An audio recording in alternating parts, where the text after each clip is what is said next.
Bien, vamos a desarrollar la primera clase teórica de este programa de ciencias básicas. Ustedes, ya según cronograma, tienen una programación exclusivamente orientado a los temas de ciencias básicas, ¿no? Redundando, que van desde embriología, histología, fisiología, anatomía y farmacología, y en algunos casos, dependiendo del capítulo, va a llegar hasta semiología incluso, ¿ya? Dependiendo del aparato o sistema en el que vayamos a estudiar, va a predominar alguno de ellos. Por ejemplo, en la parte osteomuscular, por supuesto que va a predominar un poco más la parte de anatomía, ¿no es cierto? Pero un punto que se suele dejar muy en el aire, y que a veces desde pregrado tenemos muchos problemas, es el desarrollo embriológico del sistema osteomuscular. Porque siempre hablamos del desarrollo embriológico genitourinario, del desarrollo embriológico gastrointestinal, etcétera. A veces del cardiovascular, pero muy poco se habla de la embriología de los músculos y los huesos, ¿ya? Entonces, la primera parte de esta clase va a ir orientado justamente a eso, a conceptos generales de embriología. No es esta una clase puramente de embriología, lo vamos a trabajar la primera hora a lo mucho. Conceptos básicos de embriología del sistema osteomuscular y algo de histología, algo de características de los huesos, fases de la osificación, tipos de osificación, etc. Y finalmente hoy vamos a ver la primera parte de anatomía, que es miembro superior, ¿ya? Debemos llegar a esta clase hoy hasta, como están sus láminas, hasta la mano. Bien, y la próxima clase que tengamos ya es un segundo tema ya bastante separado, ¿no? Que es sobre todo miembro inferior, pelvis, y miembro inferior, que es bastante complejo también, con algunos conceptos de semiología del sistema osteomuscular, ¿ya? Bien, como ven, sus láminas, muchos de los gráficos están rediseñados, sobre todo para que sea didácticamente más comprensible, porque siempre los gráficos de embriología son un poco pesados, ¿no? Entonces, la mayoría de gráficos están rediseñados para tener mayor posibilidades pedagógicas acá, ¿ya? Los gráficos están completamente en blanco, para que nos vayamos concentrando y jalando la flechita, poniéndole su nombre a las cosas importantes que debemos recordar, porque cuando ustedes revisan su MUR o su Lachmann, de cada gráfico le salen 20 flechas, ¿no? Y a veces, memorizarse todas, y en realidad solo son una o dos cositas que tienen que acordarse a veces, ¿ya? Listo. Así que vamos a empezar. A ver, esta imagen es muy conocida, ¿no es cierto? Estoy hablando de la imagen de la izquierda. Estamos hablando de los primeros días, las primeras 2 semanas del desarrollo del embrión, y este es un corte transversal. No es todavía un momento para que nos hablemos fechas ni nada, salvo en los puntos que vamos a mencionar, ¿ya? Tenemos en el centro de toda la imagen, con unos puntitos negros que más o menos se van viendo acá, ¿sí? Unos puntitos negros, lo que va a ser el futuro tubo neural, ¿cierto? Por lo tanto, si este es el tubo neural, estamos viendo la cara ventral hacia acá, hacia este lado, y estamos viendo la cara dorsal, ¿no es cierto? En un corte transversal del embrioncito, ¿sí? Por lo tanto, a ambos lados estamos viendo las zonas laterales, los extremos, por decirlo de alguna forma.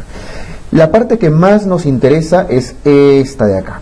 Sabemos que una vez que se ha formado el tubo neural, hago una pequeña imagen arriba, el tubo neural, esto va rodeado en general, el tubo neural, que es tejido ectodérmico, ¿no es cierto? Hacia adelante, el ectodermo va cogiendo una capa de mesodermo y hacia adelante de endodermo. Es la capa trilaminar, ¿cierto? Endodermo, que usualmente se representa de amarillito, mesodermo, que usualmente se representa de rojo, y ectodermo, que usualmente se representa de celeste. Del ectodermo, ¿qué cosa sale? Eso es embriología general. Del ectodermo sale en general la piel, los anexos y el sistema nervioso central, ¿no es cierto? Del mesodermo sale la mayor cantidad de tejido osteomuscular, la mayor parte de los huesos, músculos, peritoneo, pleura, tejido conjuntivo, mesénquima, etc. Y del endodermo sale la mayor parte de vísceras huecas. Del endodermo sale el esófago, el estómago, el hígado, todas las vísceras en general. Nos estamos ubicando entonces, ¿no es cierto? Entonces, una vez que la capa trilaminar ya se formó y tenemos ectodermo, mesodermo y endodermo, ¿qué cosa va a ocurrir acá? Bien, miren esta imagen de acá. Si esto es el tubo neural, ¿de dónde venía el tubo neural? ectodermo, ¿no es cierto? Del ectodermo hacia los costados está rodeado de mesodermo. Lo que rodea al tubo neural va a ser mesodermo, y ahorita lo vamos a dividir. Y este mesodermo se divide en tres partes. Un mesodermo que acá está de marroncito, que es el mesodermo, como está al costadito de la línea axial, se llama mesodermo paraaxial, ¿cierto? Mesodermo paraaxial, o pueden decir mesodermo medial, porque está al costadito del tubo neural. Este rojito viene a ser el mesodermo intermedio. Por lo tanto, este que está de amarillito sería el mesodermo lateral, ¿cierto? Eso es lo primero que tenemos que tener claro. A ver, regresando. El tubo neural proviene del ectodermo y hacia los costados está rodeado de mesodermo. El mesodermo se divide en tres partes. Vamos a ponerle su nombre. El mesodermo paraaxial, P axial estoy poniendo, el marroncito. El rojo viene a ser el mesodermo intermedio y el amarillo viene a ser el mesodermo lateral, ¿cierto? Eso está fácil de reconocer. Ahora, ¿cuál es la parte que más nos interesa? El marroncito, el mesodermo paraaxial. De esta estructura marrón, que está acá en la imagen, de ahí provienen casi todos los huesos y músculos del cuerpo humano. Y es el primer concepto que se deben llevar. El sistema osteomuscular en su mayoría proviene del mesodermo paraaxial. Por cierto, ¿qué cosa venía del mesodermo intermedio? Solo acordándonos, el rojito del mesodermo intermedio proviene del sistema genitourinario. Cuando les pregunten por todas las, el aparato genital, el aparato urinario, la mayoría es mesodermo intermedio. Y el amarillo, que están viendo hacia los costados, el mesodermo lateral, si se dan cuenta tiene dos capas, ¿no es cierto? Una hacia el dorso y una hacia adelante.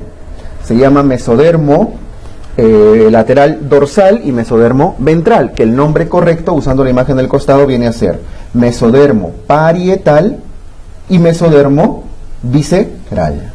Visceral esplácnico, viene a ser lo mismo. ¿Qué cosa viene de cada uno? Del mesodermo visceral viene sobre todo el peritoneo, la pleura y algo importante, el corazón. Si alguna vez les preguntan ¿de dónde viene el corazón? Viene de esa lámina amarillita, el mesodermo lateral, visceral o esplácnico. Y atrás del mesodermo parietal, su propio nombre lo dice, viene la pared torácica. ¿Ya? Lo que va a envolver a los pulmones, al corazón, la parrilla costal, por decirlo de alguna manera. Entonces, nos estamos orientando, ¿cierto? Bien, el mesodermo, ya para decirlo por última vez, el mesodermo paraaxial da origen al sistema osteomuscular. El mesodermo intermedio, sistema genitourinario. Y el mesodermo lateral, al corazón, algunas vísceras y a la pared torácica, a la parrilla costal. ¿Ya? Listo. Eso es el mesodermo y en las estructuras en las que se divide. Ahora, nos vamos a concentrar casi exclusivamente en el marroncito, en lo que está al costado del tubo neural, o sea, el mesodermo paraaxial. Muy bien.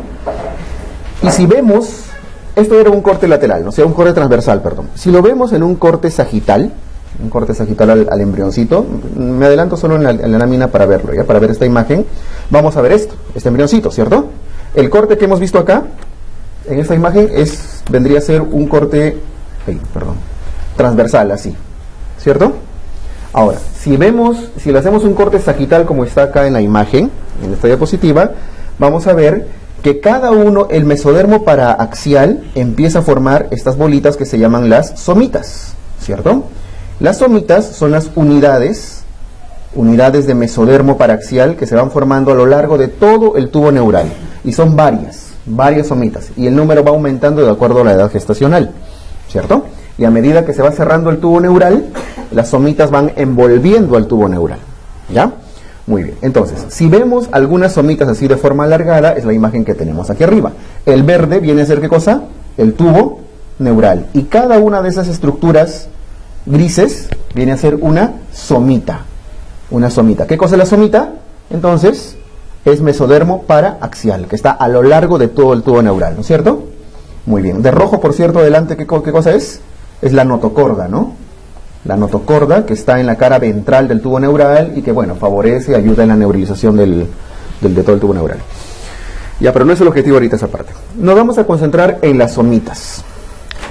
Cada somita se divide en tres partes y eso es lo más importante que deben recordar ahora. La somita, vean la imagen de abajo, de verde está el tubo neural, con ya lo que va a ser la futura médula espinal de verde oscuro hacia adentro. Ya, cada una de las somitas, estoy encerrándolo ahí, se divide en 3 partes. De amarillo se encuentra el esclerotoma. Esclerotoma.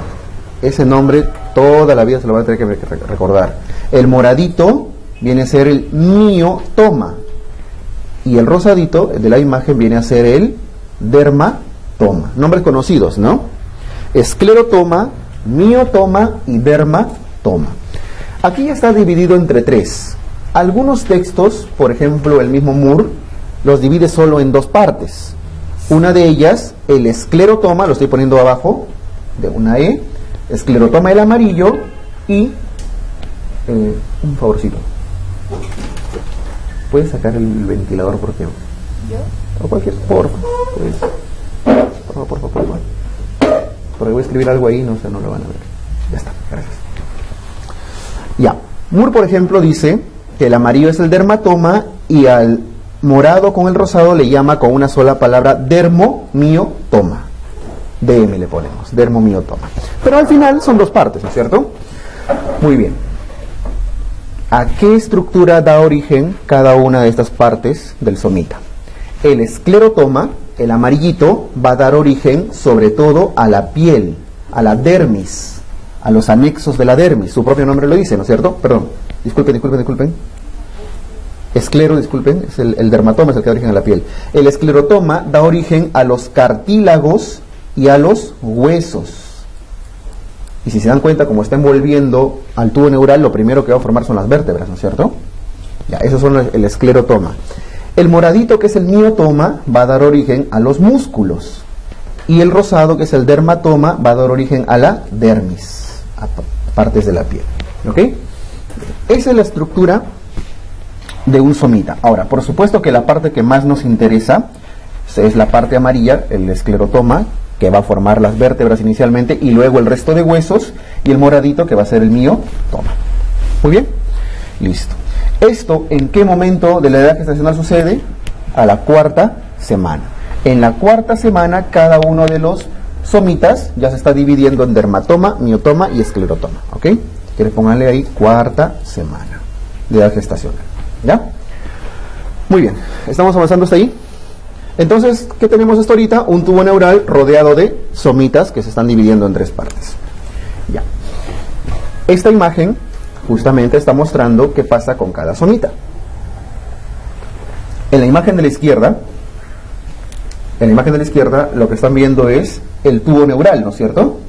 El tubo neural, que ya se ha cerrado, ¿sí? Y a los costados, los somitas con sus 3 estructuras. Hacia adentro, ¿cuál es? El más interno, el esclerotoma. El rojito viene a ser el miotoma y el amarillito de esa imagen, el más externo, viene a ser el dermatoma. Ojo, el dermatoma es mesodermo, porque el somita es mesodermo, ¿no es cierto? Aparte, si se dan cuenta, por fuera hay una capa celeste, azul o gris, en el color que ya salió en la impresión, que viene a ser ectodermo. El ectodermo, por excelencia, es piel y tejido nervioso, ¿no es cierto? El ectodermo va de la mano con el dermatoma, por eso entre los dos terminan formando la piel. ¿Me dejo entender? Muy bien. Entonces, sí, miren cómo cada somita se va alargando. Y sobre todo la parte que más se alarga, ¿cuál es? La amarilla roja. ¿Qué cosa era? El dermomiotoma. El dermomiotoma se va alargando, tomando 2 polos de desarrollo. En la imagen de la izquierda lo voy a dividir. Un polo, que lo estoy encerrando en circulito, y el otro polo. Estamos hablando del dermomiotoma, ¿no es cierto? Miren el dermomiotoma que estoy señalando con la flechita. ¿Está hacia la parte dorsal o ventral del embrión? Dorsal, ¿no es cierto? ¿Y hacia el lado medial o lateral? Medial, porque está pegadito al tubo neural.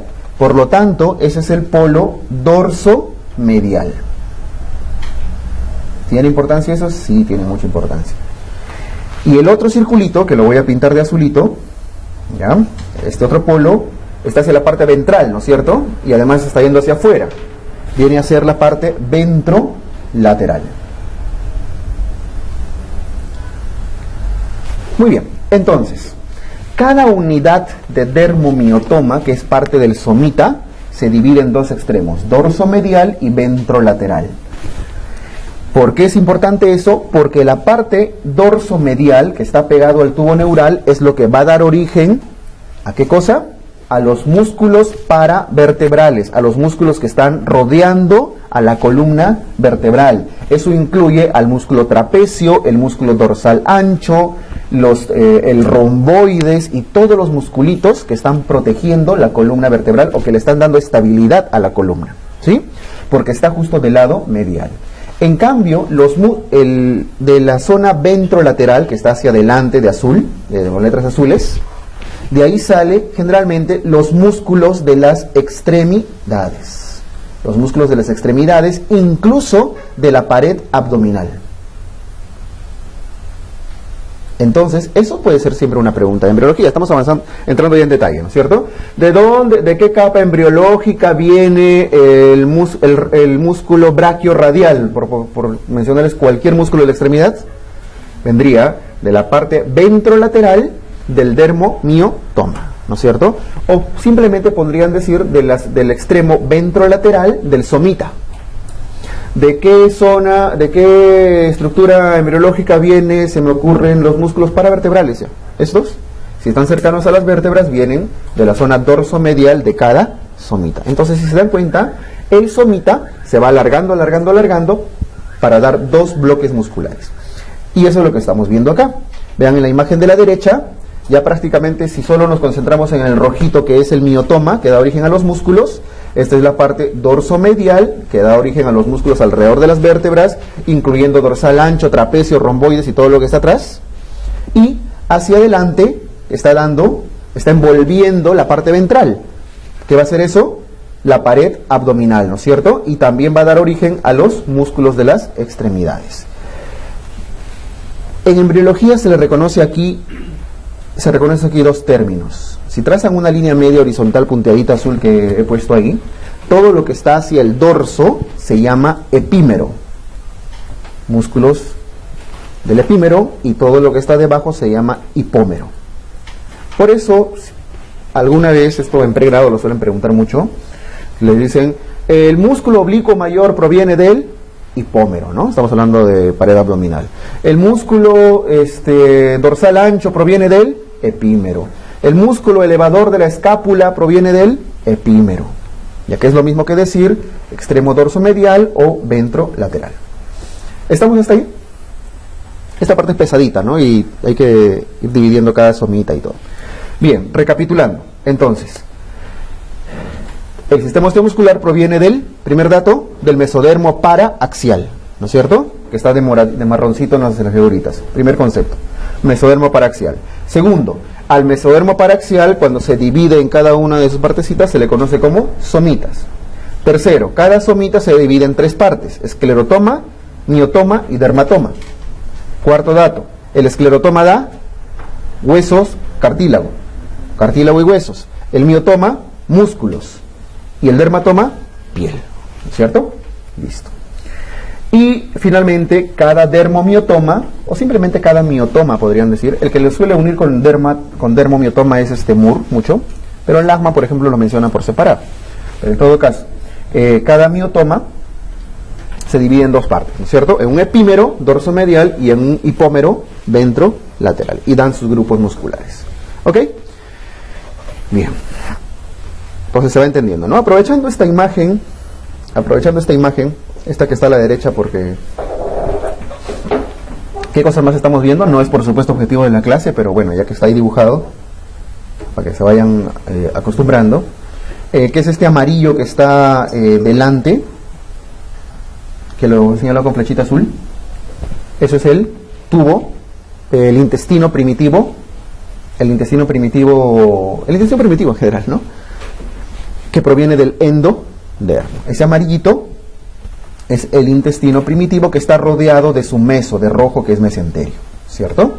Hacia atrás, esto de acá, esto que acabo de señalar con otra flechita azul, como vallecitos, como bolitas, ¿qué cosa es? ¿Se acuerdan de este rojito de acá? De este rojito que estaba acá. ¿El mesodermo qué era? intermedio, ¿no es cierto? ¿Se acuerdan de ese mesodermo intermedio? Porque era paraxial, intermedio y lateral, ¿no es cierto? Ya, este mesodermo intermedio aumentó de volumen, aumentó de tamaño, y es lo que estamos viendo acá. Eso que he señalado con flechita azul, esa bolita. ¿Qué cosa daba origen al mesodermo intermedio? Al sistema génito urinario. Y se divide incluso en dos partes, una parte medial y una parte lateral. La parte medial, si lo dividen con línea punteada, la parte medial da origen a las gónadas, que ya sea testículos u ovarios, y la parte lateral da origen a los riñones. Entonces, si les preguntan, ¿los riñones de dónde vienen? Del mesodermo intermedio lateral, ¿cierto? Y las gónadas, ¿de dónde vienen? Del mesodermo intermedio medial. Y así. Ya está claro, ¿no?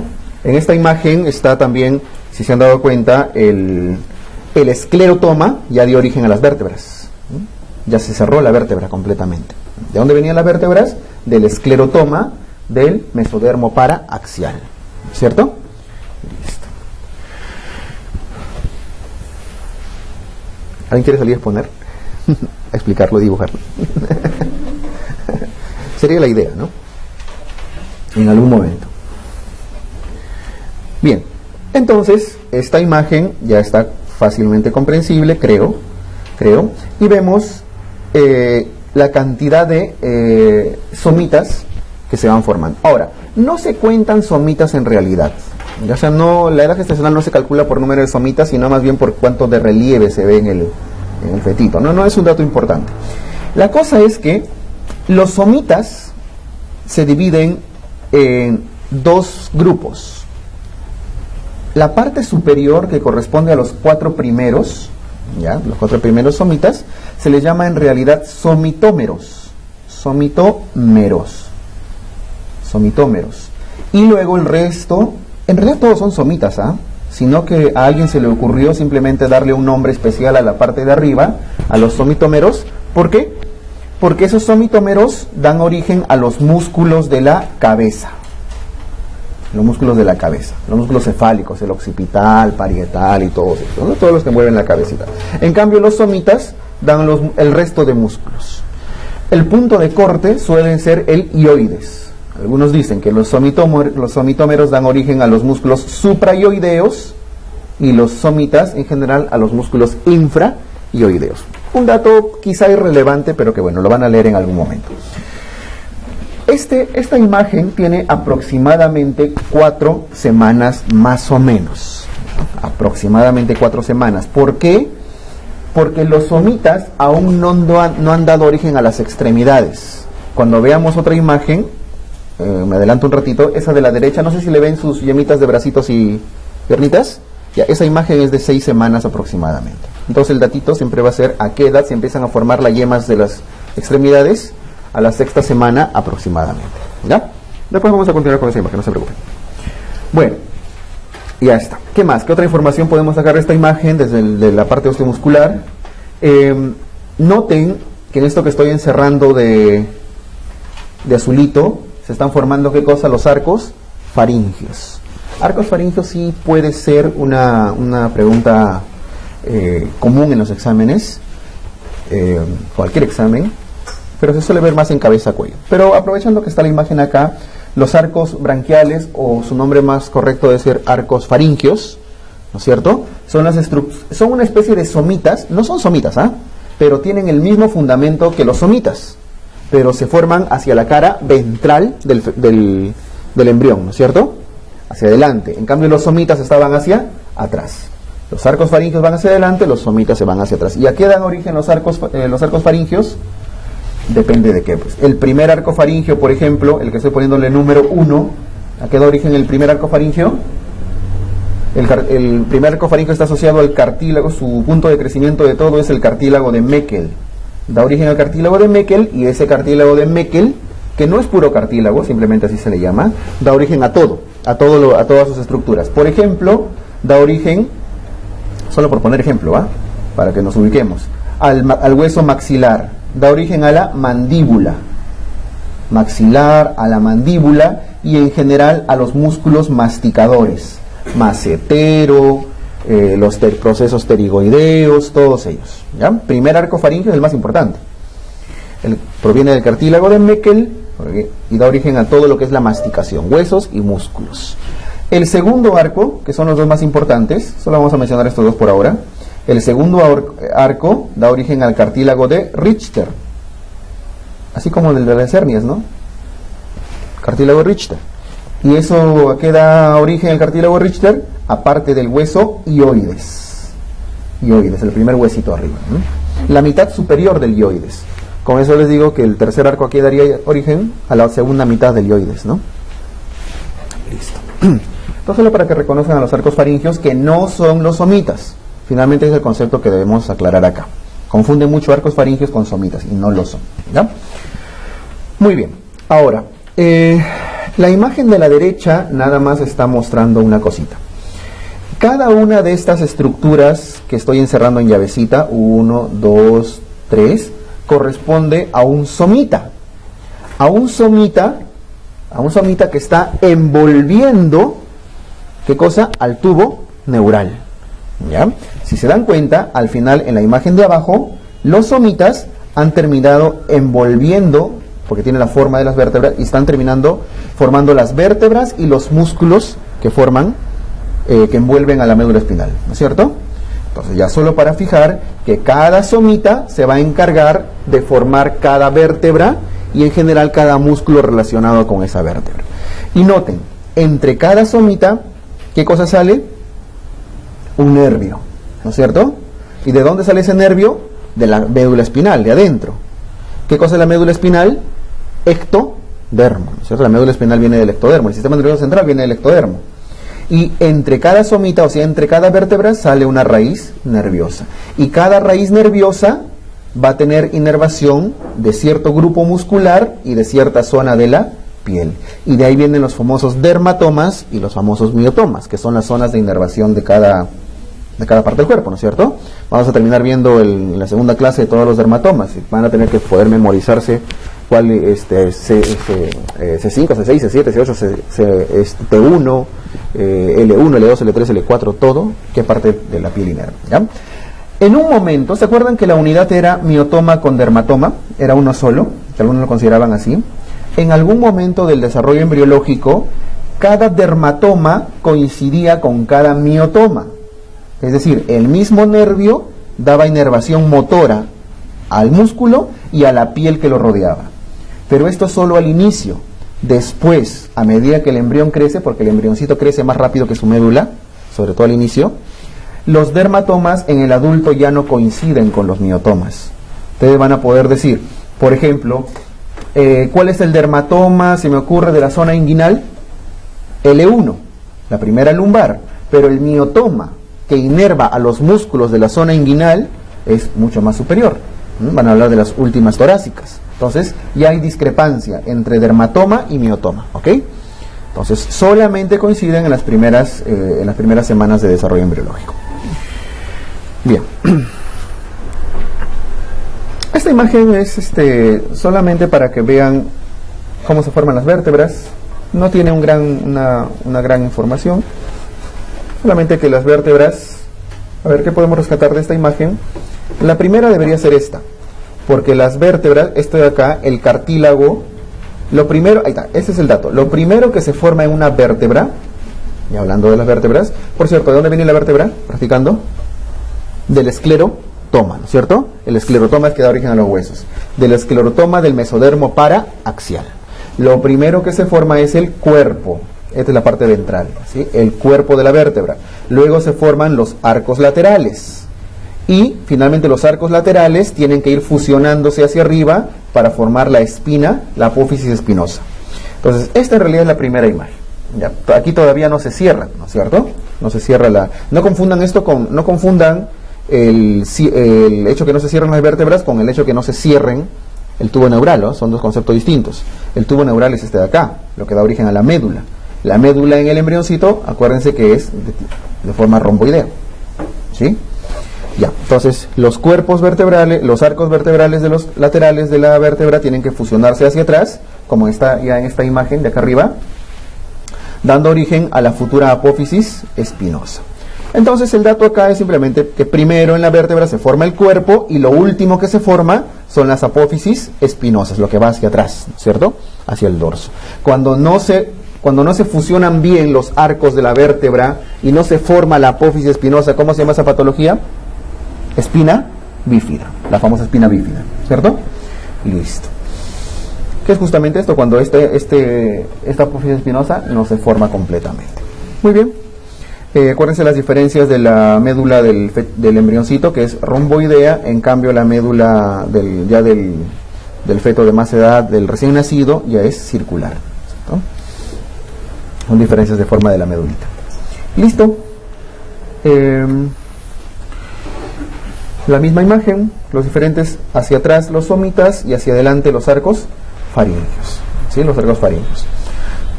Ahora, ya para cerrar esta parte osteomuscular, habíamos dicho que las extremidades empiezan a formarse aproximadamente a la sexta semana, ¿no? Las yemitas, tanto de los miembros superior como del miembro inferior. También dijimos que los somitas se dividían en somitómeros arriba, que daban origen a los músculos de la cabeza, y los somitas, propiamente dichos, que dan origen al resto de los músculos, ¿verdad? Y los arcos faríngeos dan origen a los músculos de la masticación, algunos de la expresión facial, etc. Y esto lo vamos a ver en la clase de cabeza-cuello. Pero estos musculitos que están acá, los intrínsecos del ojo, o sea, me refiero a los músculos de la pupila, no vienen de ningún somita, de ningún somitómero, ni de ningún arco faríngeo. ¿De dónde vienen los músculos intrínsecos del ojo? Eso es endodermo. No es de un origen mesodérmico, porque hasta ahora todo era mesodermo, ¿no? Los músculos propios del ojo, los intrínsecos, vienen del endodermo. Entonces, cuando digo intrínsecos me refiero a los pupilares, porque extrínsecos me refiero a ¿cuál? Al recto del ojo, al recto interior, recto externo, elevador del párpado, oblicuo, etcétera. Ellos vienen de los somitas, o específicamente de los somitómeros, ¿no? Que hemos dicho que son de la cabeza, ¿ya? Listo. No los confundan, ¿ah? Muy bien. Y entonces, creo que son datos bastante claros y concretos que tienen que quedarse de embriología, ¿ya? De la primera parte del desarrollo embriológico. Muy bien. Y una vez que ya que se empiezan a formar las yemas de las extremidades y ya cada miotoma ya ha tomado su lugar, empieza a desarrollarse cada uno de los músculos y cada uno de los huesitos, que es lo que vamos a ver en la parte histológica, ¿ya? Noten acá, ya para cerrar y a manera de práctica, ¿cómo se llamaba esta parte dorsal? Epímero, ¿no es cierto? El epímero. El epímero son los músculos de la parte dorso-medial. Esos van a dar origen a los músculos alrededor de la columna vertebral. Y hacia adelante se forma el hipómero. Y el hipómero corresponde a los músculos de la región ventromedial. Y como ven, van a envolver la cavidad abdominal y van a dividirse al final en el músculo transverso del abdomen, oblicuo menor y oblicuo mayor, que son las tres capas musculares del abdomen, incluso al recto anterior. Hay un concepto que sí valdría la pena que se acuerden, ¿ah? Nuevamente dividiendo en epímero e hipómero. Usualmente se dice que los músculos del epímero principalmente hacen extensión del tronco, o sea, son los músculos que van a hacer que ustedes se tiren para atrás, ¿no? Se encorven hacia atrás. En cambio, los músculos del hipómero, que están hacia adelante, incluyendo esos que están delante de la vértebra, hacen que el tronco se flexione. Esa es la razón por la que el dermomiotoma se dividía en dos partes. Hacia atrás mandaba el paquete extensor y hacia adelante el paquete flexor. Eso se entiende fácil en el tronco, ¿no es cierto? Pero también aplica para ciertos extensores y flexores de las extremidades, que ahorita lo vamos a ver. Muy bien. Por eso vemos acá, ¿no? Aquí en la imagen de la derecha está bastante más explicado, con su nombrecito ya, músculo extensor del raquis, o sea, de la columna, ¿no? Epímero. Los extensores corresponden al epímero. Y los músculos flexores del raquis, de la columna, de todo el tronco, corresponden al hipómero. ¿Ok? Listo. Ahora, en el caso de las extremidades, eso es en el tronco, ¿eh? Porque en las extremidades, tanto extensores como flexores, sí vienen del hipómero, ¿ya? De los músculos que se fueron hacia la parte ventral. ¿Estamos? Listo. Entonces, epímero, extensor de la columna, hipómero, flexor de la columna y además extensor y flexor de todas las extremidades. Por eso tenemos en el antebrazo, por ejemplo, compartimento de flexores y compartimento de extensores. En el muslo tenemos compartimento de extensores y compartimento de flexores, ¿cierto? Porque van creciendo de forma separadita. Y aquí en esta imagen ven cómo se está formando el huesito. ¿Qué edad gestacional teníamos en esta imagen? 6 semanas, ¿no? Cuando ya se empezó a formar la yemita y los primeros esbozos de cartílago de la 6ª semana. Listo. Y ven cómo de cada somita se van expandiendo cada grupo muscular que al final se fusionan, ¿no? Para dar origen a cada uno de los músculos. ¿Ok? Muy bien. Cerramos entonces. Esta imagen es solo para que vean cómo al final se van fusionando cada uno de los somitas y forman todos los músculos. Por ejemplo, en el caso del abdomen hay un montón de somitas, pero al final solo salen 3 músculos, ¿no? En la parte anterior. Oblicuo mayor, oblicuo menor y transverso. Entonces los somitas se van fusionando. Hacia arriba los músculos del miembro superior y hacia abajo lo del miembro inferior. ¿Ya? Muy bien. Con eso cerramos las nociones elementales de desarrollo embriológico del sistema osteomuscular. ¿Está claro? Ya.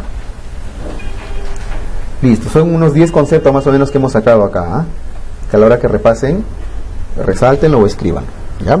¿Quieren recordarlos? Listo, rapidito nada más. Primero, todo sale el mesodermo paraxial. 2, el mesodermo paraxial se divide en esclerotoma, miotoma y dermatoma. 3, el esclerotoma da origen a los cartílagos y huesos. 4, el miotoma da origen a los músculos. 5, el dermatoma da origen a la piel. 6, cada dermomiotoma se divide en un epímero y un hipómero. 7, del epímero salen los extensores de la columna y del hipómero salen los flexores y las extremidades en general. ¿Ya? ¿A qué edad gestacional empieza todo esto? A la 6ª semana. ¿Listo? No, ¿a qué edad? No es que empieza todo esto. ¿A qué edad empiezan a crecer las extremidades? A la 6ª semana. ¿Ok? Bien. Si eso está claro, vamos a la parte histológica de los huesitos. Bien, para eso, a ver, recordemos algo. El hueso típico es el hueso largo, ¿no? Es el huesito largo. Acuérdense que cuando vemos un hueso largo, en general, cuando tenemos un huesito largo, solo para ubicarnos, no es necesario dibujar. Hacia afuera tenemos el hueso compacto, el hueso duro, que tiene abundante mineralización, y hacia adentro está el hueso trabecular, ¿no es cierto? Esponjoso, el hueso esponjoso. Entonces, el compacto hacia afuera y el esponjoso hacia adentro. ¿Cómo es que se forma, que se osifica un huesito? Porque nosotros nos habíamos quedado acá, ¿verdad? En esta imagen, en la 6ª semana, donde está formando el cartílago. Pues precisamente de ahí nace todo. Vean, eso sí lo vamos a dibujar. Todo empieza desde la 6ª semana con un molde de cartílago y hialino. La base de todos nuestros huesitos, de nuestras extremidades y demás, es el cartílago hialino. Alrededor del cartílago hialino se empieza a formar una capa de células mesenquimatosas. El mesénquima rodea, que son como células pluripotenciales, ¿no? El mesénquima rodea a este cartílago, a este molde de cartílago, ¿ya? Y hace que empiece desde el centro a proliferar tejido óseo, porque al final era cartílago, condrocitos. Cuando el mesénquima se va introduciendo dentro del cartílago, empieza a formarle su foco, su primera matriz de osificación. ¿Qué cosa hace? El mesénquima se introduce dentro de ese foco de cartílago y al introducirse forma vasos sanguíneos. Lo primero que hace es nutrirlo, porque si no asegura que va a haber nutrición no va a crecer nada. Lo ingresa usualmente a la parte media de ese foquito. Eso va a ser la futura arteria nutricia. ¿Y qué empieza a crecer? Osteocitos. Entonces, los osteocitos empiezan a crecer en el centro del huesito, desde ese punto cartilaginoso, y a eso se le llama matriz de osificación primaria. Matriz de osificación primaria. ¿Ok? Con el paso de las semanas, la parte central ya se llenó de hueso, ya creció, se hace más grande el huesito, ya el centro está lleno de huesito, ¿sí? Entonces, ya empieza a crecer, empieza a buscar otro centro de osificación y las arterias nutricias empiezan a buscar las epífisis a los extremos, tanto la proximal como la distal. Y empieza también a ocurrir centros de osificación en las epífisis. A eso se llama matriz de osificación secundaria. Entonces, de aquí hay dos conceptos básicos que hay que llevarnos. ¿En qué parte del hueso ocurre la osificación primaria? En lo que va a ser la diáfisis. ¿En qué parte del huesito o del futuro huesito va a ocurrir la osificación secundaria? En las epífisis. ¿Ok? En el niño, cuando ya nace, en el recién nacido, en el niño y el adolescente, solamente tenemos centros de osificación secundaria. La osificación primaria se da sobre todo en el desarrollo fetal. ¿Ya? Cuando nacemos nos quedamos básicamente con osificación secundaria. ¿Ok? Listo. Ahora, ¿cómo es que se da este proceso de osificación? Hay dos tipos de osificación. Bueno, no confundan, ¿eh? Porque una cosa son las matrices, la matriz primaria o la osificación primaria y la osificación secundaria, pero histológicamente hablando hay dos formas de osificar. Existe la osificación endocondral y la osificación intramembranosa. Hay dos formas de osificar el huesito, endocondral e intramembranosa. Los gráficos lo tenemos ahí en las siguientes diapos, pero quiero que entiendan el concepto. La osificación endocondral es la que se da sobre todo en huesos largos. El ejemplo típico que siempre ponen es la falange de un bebé, de un bebito. La osificación endocondral, típico de huesos largos. ¿Y cuál es el concepto acá? Que el camino es mesénquima, cartílago, hueso. O sea, tejido mesenquimatoso, condrocitos, osteocitos. Ese es el camino. O sea, pasa por un periodo cartilaginoso, que es lo que estamos viendo a la izquierda en la pantalla, ¿cierto? Primero era una matriz de cartílago y luego eso se va convirtiendo en un huesito. Ahorita vamos a ver los pasos de cada uno. En cambio, la osificación intramembranosa ocurre sobre todo en huesos planos. Planos. Por ejemplo, en la bóveda craneal, que es planito, ¿no es cierto? Aquí el camino es de frente, de células mesenquimatosas, pasa a hueso de frente. ¿Ok? Y listo. ¿Está clara la diferencia? Hay dos formas de osificar. Intramembranosa para huesos planos, no hay intermediarios. Mesénquima a hueso de frente. Y endocondral, que es la que más deben recordar, porque es la típica de casi todos nuestros huesos largos, que pasa por un intermediario que es el cartílago. ¿Ya? Y esa osificación endocondral es la que tiene dos matrices, una matriz primaria en la diáfisis y matrices secundarias en las epífisis. ¿Estamos? Listo.